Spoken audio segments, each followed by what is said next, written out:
Good morning, all the student of BSc Part first year. एक बार फिर आज की ऑनलाइन क्लास में मैं आपके सामने हाजिर हूं। तो देखिए, आज जो ऑनलाइन क्लास है उसमें अपन पढ़ते हैं कार्बेनाइन। कार्बेनाइन में देखिए, जैसे कि आपने पढ़ा था अपन इस चैप्टर के शुरू में कि टू टाइप्स के क्लीवेज होते हैं बॉन्ड में। फर्स्ट है होमोलाइटिक क्लीवेज, जिसके अंदर होमोलाइटिक क्लीवेज में आपने देखा कि वहां पर बॉन्ड के इलेक्ट्रॉन्स का इक्वल डिस्ट्रीब्यूशन होता है और जिसके कारण से फ्री रेडिकल फॉर्मेशन होता है। दूसरा आपने देखा हेटेरोसाइक्लिक क्लीवेज। हेटेरोसाइक्लिक क्लीवेज में बॉन्ड के इलेक्ट्रॉन का डिस्ट्रीब्यूशन है वो इक्वल नहीं होता है और जिसके कारण से वहां पर जिस स्पीसीज पर बॉन्ड के दोनों इलेक्ट्रॉन जाते हैं वो कार्बोनाइन बनती है और जिस स्पीसीज से जाते हैं वो कार्बोकैटाइन बनती है। ये आपने पढ़ा है, समझ भी रखा है, जानते भी हैं आप। इससे पहले की ऑनलाइन क्लास में अपन ने कार्बोकैटाइन की स्टडी की और वहां पर देखा है कि कार्बोकैटाइन फॉर्मेशन होता है तो जिस कार्बन से इलेक्ट्रॉन दूसरे एटम पर जाते हैं तो जिस कार्बन से जाते हैं उस कार्बन पर पॉजिटिव चार्ज क्रिएट होता है। ठीक है, तो ऐसी ही स्पीसीज है कार्बोनाइन। तो कार्बोनाइन जो स्पीसीज है वो भी हेटेरोलाइटिक क्लीवेज के द्वारा ही बनती है। हेटेरोलाइट जब बॉन्ड का हेटेरोलाइटिक क्लीवेज होता है तो कार्बोनाइन स्पीसीज का फॉर्मेशन होता है। ठीक है, तो देखिए, जैसे मान लीजिए यहां पर आर सी आर आर और यहां पर अपन जैसे यहां पर अपन कोई मेटल ले सकते हैं, है ना, और कुछ ले सकते हैं। जैसे यहां पर कोई एक्स कोई एटम है और एक्स है वो less electronegative more less electronegative atom है सी से। आगे अपन एक दो एग्जांपल लेंगे। एक्स है ना, यहाँ हेलोजन नहीं है, जेड लिख देते हैं यदि एक्स से कंफ्यूजन हो रहा है तो। ये जेड है वो ऐसा एटम है जिसकी इलेक्ट्रोनेगेटिविटी कार्बन से कम होती है। कार्बन की इलेक्ट्रोनेगेटिविटी क्या है, ज्यादा, और जेड है एटम है उसकी इलेक्ट्रोनेगेटिविटी है वो क्या है, कम है। तो ये ऐसा एटम जिसकी इलेक्ट्रोनेगेटिविटी कार्बन से कम होती है यदि वो कार्बन एटम से जुड़ा हुआ होता है और वहां पर हेटेरोलाइटिक क्लीवेज होता है तो मोर इलेक्ट्रोनेगेटिव कौन सा है इसमें, किसकी विद्युत ऋणता ज्यादा है, सबसे ज्यादा इस कार्बन की, और कार्बन की है तो इस बॉन्ड के इलेक्ट्रॉन कहां पर जाएंगे, कार्बन के पास में। कार्बन के पास में जाएंगे तो यहां पर क्या बनेगा, R C R R negative plus Z positive. ठीक है, तो ये जो स्पीसीज है, जो स्पीसीज के 3 वैलेंसी हैं, जिस स्पीसीज में कार्बन पर नेगेटिव चार्ज है ऐसी स्पीसीज को अपन कहते हैं कार्बोएनाइन। एक एग्जांपल आप जानते हो, Grignard reagent R M G X, और आर एम जी एक्स है वो आर माइनस के रूप में और एम जी एक्स यहां R minus as a nucleophiles के रूप में यहां पर काम करता है। तो यहां आर के ऊपर माइनस आ रहा है तो इसका मतलब कार्बन के ऊपर माइनस है, तो ये स्पीसीज है, ये भी क्या है, कार्बोनाइन स्पीसीज है। ठीक है, तो इस तरीके से ये कार्बोनाइन का फॉर्मेशन होता है। आपने पढ़ा है एल्किल लिथियम या मैथिलिथियम, यहां इस तरीके से, तो इसका भी हेटेरोलाइटिक क्लीवेज होगा। तो लिथियम है वो क्या है, मेटल है, मेटल है उसकी जो नेचर है वो कैसी होती है, इलेक्ट्रोपॉजिटिव नेचर होती है, इलेक्ट्रॉन त्यागने की नेचर होती है, धनावेश ग्रहण करने की नेचर होती है। तो यहाँ पर अब कार्बन और लिथियम में किसकी इलेक्ट्रोनेगेटिविटी ज्यादा है, कार्बन की इलेक्ट्रोनेगेटिविटी ज्यादा है। तो बॉन्ड के इलेक्ट्रॉन कहाँ पर आएंगे, कार्बन के पास में। तो क्या बनेगा यहाँ पर CH3 minus plus Li plus. तो ये जो स्पीशीज है, ये जो स्पीशीज है, इनको अपन क्या कहते हैं, कार्बोनाइन कहेंगे। ठीक है, तो कार्बोनाइन की डेफिनेशन क्या होगी, ऐसी रिएक्टिव इंटरमीडिएट स्पीशीज जिसमें कार्बन की 3 संयोजकताएं होती हैं तथा कार्बन पर नेगेटिव चार्ज होता है, कार्बोनाइन कहलाती है ना। ऐसी रिएक्टिव इंटरमीडिएट स्पीशीज जिसमें कार्बन पर नेगेटिव चार्ज होता है, कार्बोनाइन कहलाती है। ठीक है, तो ये कार्बोनाइन की क्या होगी, डेफिनेशन होगी।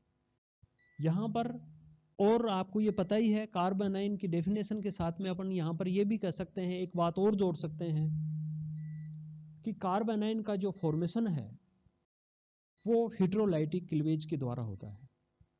और हेटेरोलाइटिक क्लीवेज के द्वारा यदि कार्बन से लेस इलेक्ट्रोनेगेटिव एटम जुड़ा हुआ होता है और उस कंपाउंड का यदि हेटेरोलाइटिक क्लीवेज होता है तो वहां कन्फर्म ही कार्बोनाइन का फॉर्मेशन होता है।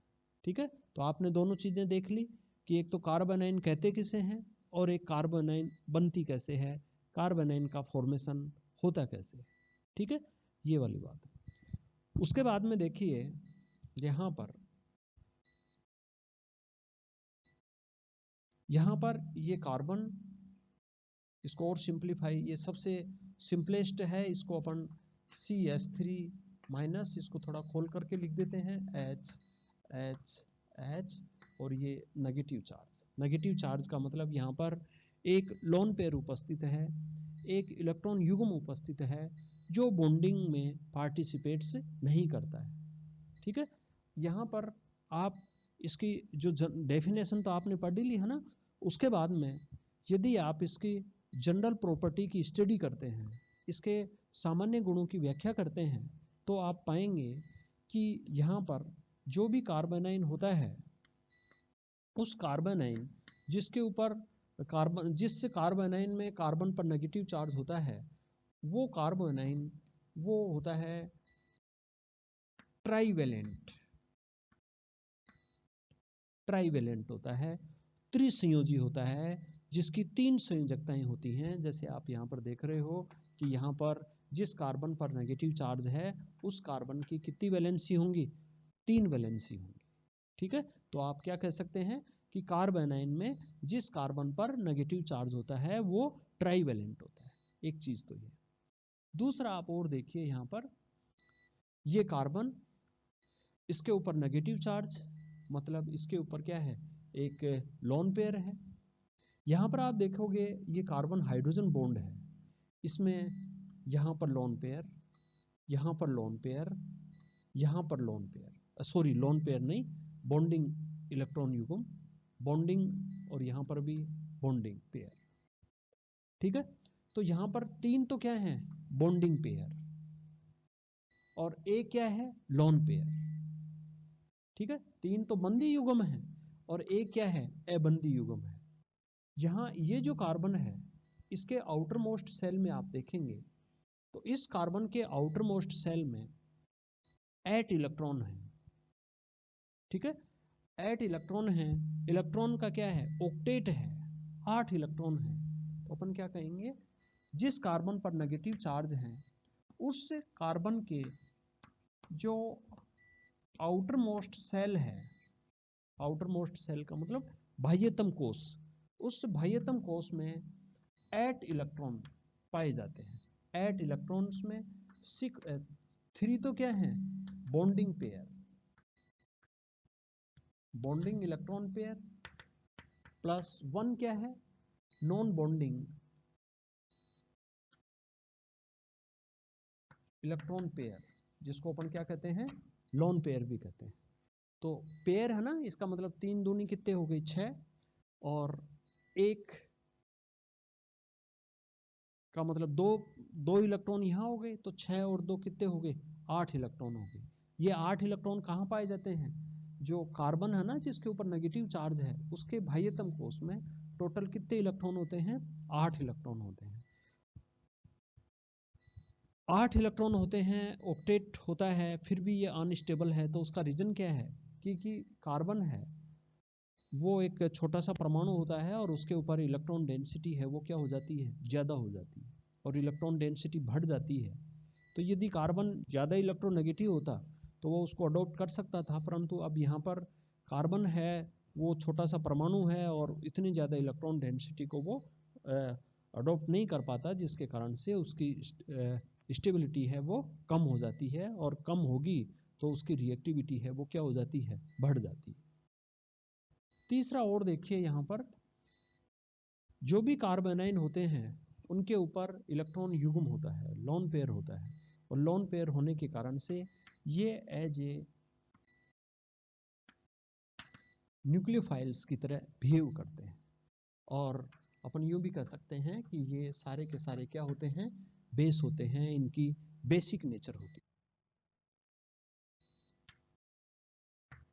ठीक है, जो लुईस बेस कहलाते हैं ना, तो लुईस बेस होते हैं ये, इनके पास में इलेक्ट्रॉन्स होते हैं और वो इलेक्ट्रॉन युग्म दे करके ये प्रोटोनेशन करके इनकी बेसिक नेचर है वो शो करते हैं। क्योंकि इलेक्ट्रॉन देना है वो क्या कहलाता है, बेस, और जो इलेक्ट्रॉन लेते हैं वो क्या कहलाते हैं, एसिड। तो इस तरीके से ये इनकी बेसिक नेचर शो होती है, और एज ए किसकी तरह बिहेव करते हैं, ये न्यूक्लियोफाइल्स की तरह बिहेव करते हैं। फोर्थ, इसके अंदर हाइब्रिडाइजेशन देखते हैं। तो हाइब्रिडाइजेशन देखेंगे तो कार्बोनाइन में जिस कार्बन के ऊपर नेगेटिव चार्ज होता है उसमें sp3 हाइब्रिडाइजेशन होता है। क्योंकि एक तो क्या है लोन पेयर और 3 क्या है, बॉन्ड पेयर। तो 3 और 1 4 का मतलब sp3 हाइब्रिडाइजेशन। ठीक है, तो यहां पर जो सेंट्रल कार्बन एटम होता है, जिस कार्बन पर नेगेटिव चार्ज होता है, उस कार्बन में sp3 हाइब्रिडाइजेशन होता है। ठीक है, यहां पर फिर देखेंगे कि जब इसका sp3 हाइब्रिडाइजेशन होता है तो फिर ये जो मॉलिक्यूल्स है, ये जो आयन है, ये जो कार्बोनाइन है, इसकी स्ट्रक्चर्स कैसे होती है। तो आप ये जानते हैं कि जो स्ट्रक्चर्स है वो हाइब्रिडाइजेशन के द्वारा अपन इजीली से उसको डिटरमाइन कर सकते हैं। जैसे sp संकरण है, sp हाइब्रिडाइजेशन है, तो उसको अपन लीनियर स्ट्रक्चर शो करेंगे। जैसा कि कार्बोकैटायन में अपन ने देखा sp2 हाइब्रिडाइजेशन होता है, तो उसको ट्राइगोनल प्लेनर स्ट्रक्चर्स के रूप में शो करेंगे। यहां पर आप देख रहे हो कि sp3 हाइब्रिडाइजेशन होता है, और sp3 हाइब्रिडाइजेशन में जो स्ट्रक्चर्स होती है मॉलिक्यूल्स की, वो टेट्राहेड्रल मानते हैं, चतुष्फलकीय मानते हैं। परंतु चतुष्फलकीय तभी मानते हैं वेस्पेयर थ्योरी के अकॉर्डिंग जब चारों ही बॉन्ड पेयर हो। अब यहां पर आप क्या देख रहे हो, 3 तो बॉन्ड पेयर हैं और एक क्या है, लोन पेयर है। तो 3 बॉन्ड पेयर होते हैं और एक लोन पेयर है, तो इसकी जो स्ट्रक्चर्स है वो रेगुलर नहीं होगी। रेगुलर का मतलब उसके संकरण के अनुसार नहीं होगी। संकरण के अनुसार कैसे होनी चाहिए, चतुष्फलकीय होनी चाहिए, परंतु अब कैसी नहीं होगी, ये चतुष्फलकीय नहीं होगी, ये टेट्राहेड्रल नहीं होगी। ये टेट्राहेड्रल नहीं होकर के ये इसमें क्या होगा, डिस्टोर्शन होगा, और डिस्टोर्शन के कारण से इसकी आकृति है वो अमोनिया जैसी होगी। और अमोनिया में भी क्या होता है, 3 लोन पेयर नाइट्रोजन के, 3 बॉन्ड पेयर नाइट्रोजन के और एक लोन पेयर नाइट्रोजन पर होता है। तो उसी तरीके से इसकी स्ट्रक्चर्स होगी, और वो इस स्ट्रक्चर्स होगी पिरामिडल। ठीक है, तो पिरामिडल होगी। यदि चारों के चारों ही यहाँ पर बॉन्ड पेयर होते, है ना, तब तो आकृति कैसी होती, टेट्राहेड्रल। क्योंकि sp3 की कैसी आकृति होती है, टेट्राहेड्रल। पर यहाँ पर 3 तो क्या है, बॉन्ड पेयर है, और एक क्या है, लोन पेयर है। तो इस लोन पेयर के कारण से वेस्पेयर थ्योरी के अकॉर्डिंग इसके जो स्ट्रक्चर्स है वो टेट्राहेड्रल नहीं होकर के कैसी होगी, पिरामिडल शेप में होगी। ठीक है, तो पिरामिडल शेप में होगी। तो यहाँ पर अपन इसको लिख सकते हैं कि क्योंकि इसकी जो स्ट्रक्चर्स है वो स्ट्रक्चर्स यहाँ पर पिरामिडल शेप में होती है।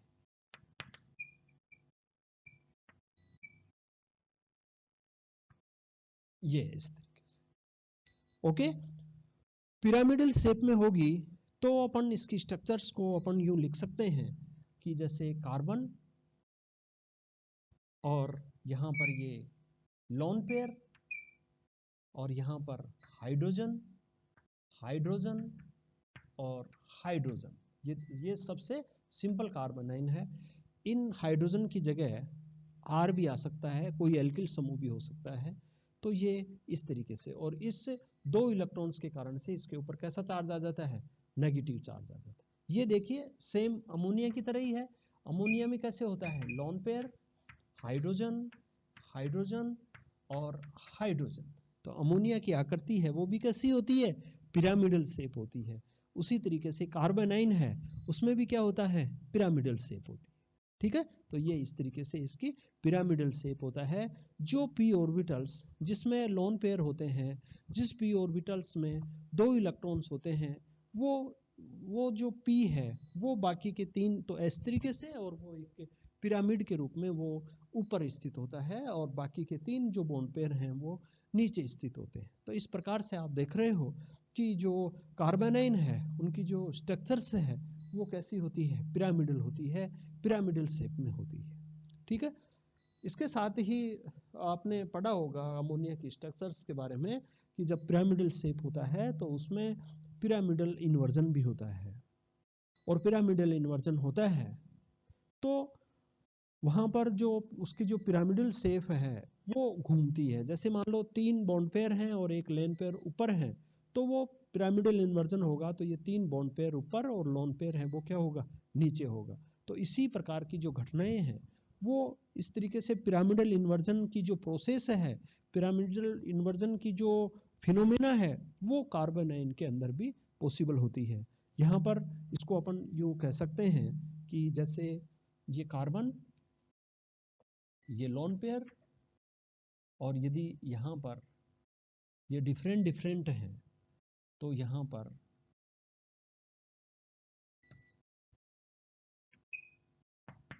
ये और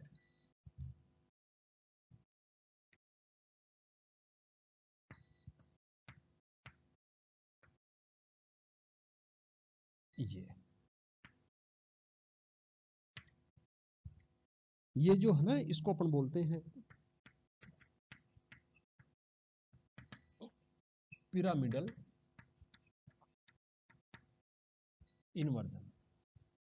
ठीक है, इसकी ये 3 सेम या डिफरेंट वैलेंसी हो तो ये ऐसे पिरामिडल। फिर ये sp3 हाइब्रिडाइजेशन है, ये sp2 है, और यहाँ पर ये फिर क्या है, sp3 हाइब्रिडाइजेशन है। तो ये जो ट्राइगोनल प्लेनर स्ट्रक्चर्स है इसके थ्रू एक पिरामिडल शेप दूसरी पिरामिडल शेप में क्या होती है, चेंज होती है।